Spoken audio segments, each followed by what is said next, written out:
என் நெஞ்சில் குடியிருக்கும்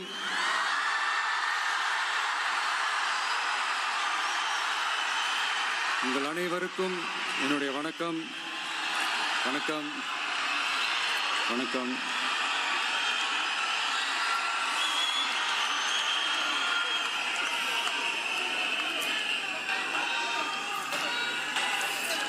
என்ன சொல்றது, எப்படி ஆரம்பிக்கிறதுன்னு தெரியல.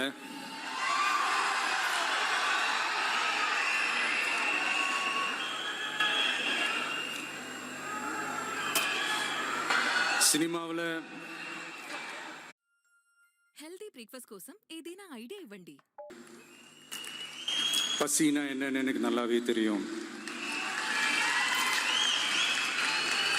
நான் ஒன்றும் பெரிய மன்னர் பரம்பரையிலிருந்துலாம் வந்துடல.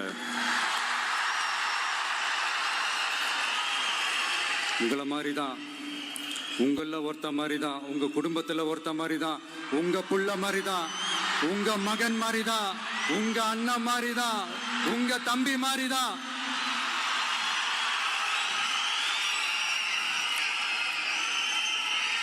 அப்படிதான் நான் உணர்றேன்.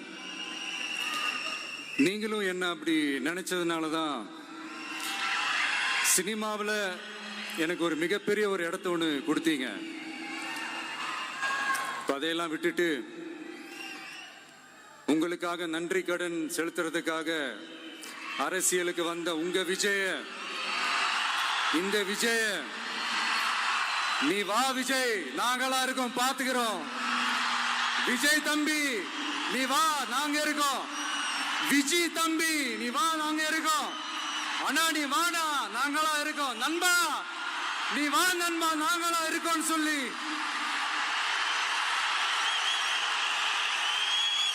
அவ்வளவு அன்பா, அவ்வளவு உறவா என்ன ஏத்துக்கிட்டீங்க. இந்த நேரத்தில் இதை நான் சொல்லணும். இந்த டிராவல்ல, இந்த ப்ராசஸ்ல எனக்கு எவ்வளவோ கஷ்டங்கள், எனக்கு எவ்வளவோ இந்த அவமானப்படுத்தினதெல்லாம் ஒரு பக்கம் இருந்தாலும், எனக்காக கூட நின்ன உங்களுக்கும் அதே மாதிரி கஷ்டங்கள், அதே மாதிரி அவமானங்கள், அதையெல்லாம் நீங்க பெருசா எடுத்துக்காம, அதையெல்லாம் நீங்க பொருட்டாவே எடுத்துக்காம, என்னோட வலிகளை, என்னோட வேதனைகளை உங்களோட தான் நினைச்சு என் கூடவே நின்னு இன்னைக்கு சி ஜோசப் விஜய் எனும் நான்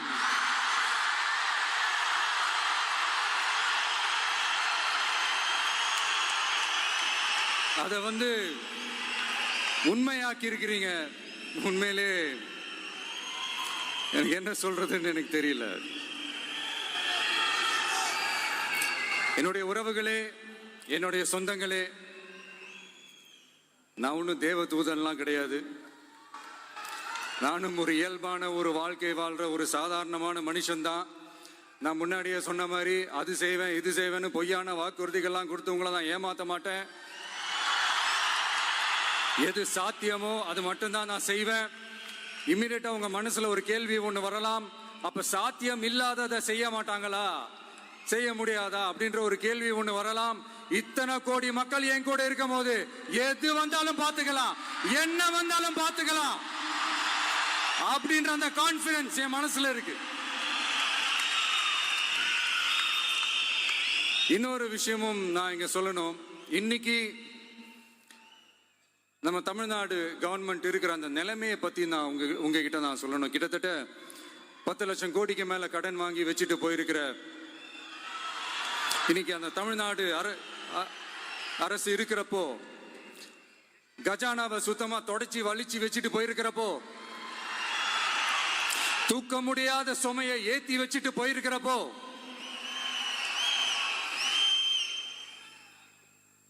அப்படிப்பட்ட ஒரு நிலைமையில தான் இந்த பொறுப்பை நம்ம கையில் எடுத்திருக்கிறோம்.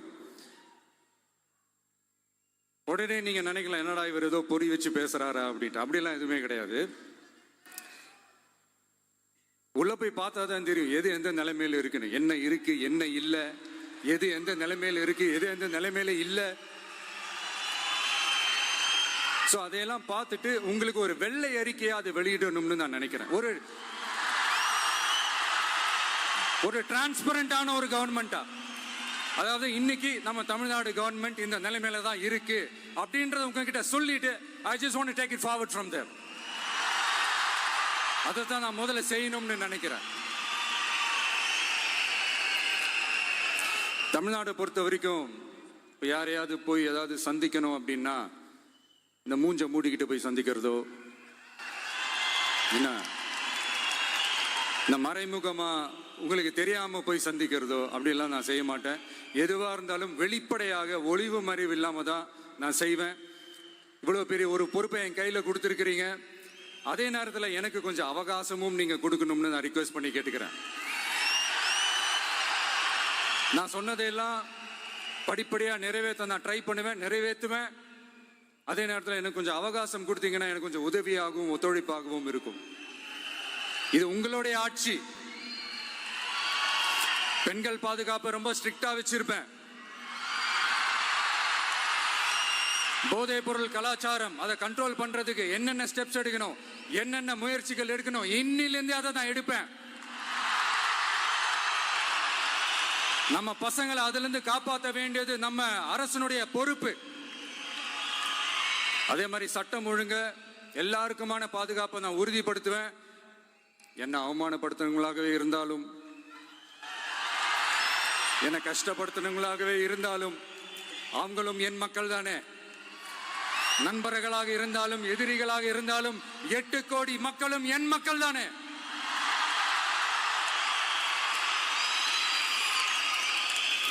அது மாதிரி இந்த அடிப்படை விஷயங்கள், கல்வி, ரேஷன், மருத்துவம், குடிநீர், சாலை வசதி, பஸ் வசதி, இந்த மாதிரி விஷயங்கள்ல தான் என்னுடைய முதல் கவனம் செலுத்தணும்னு எனக்கு தோணுது.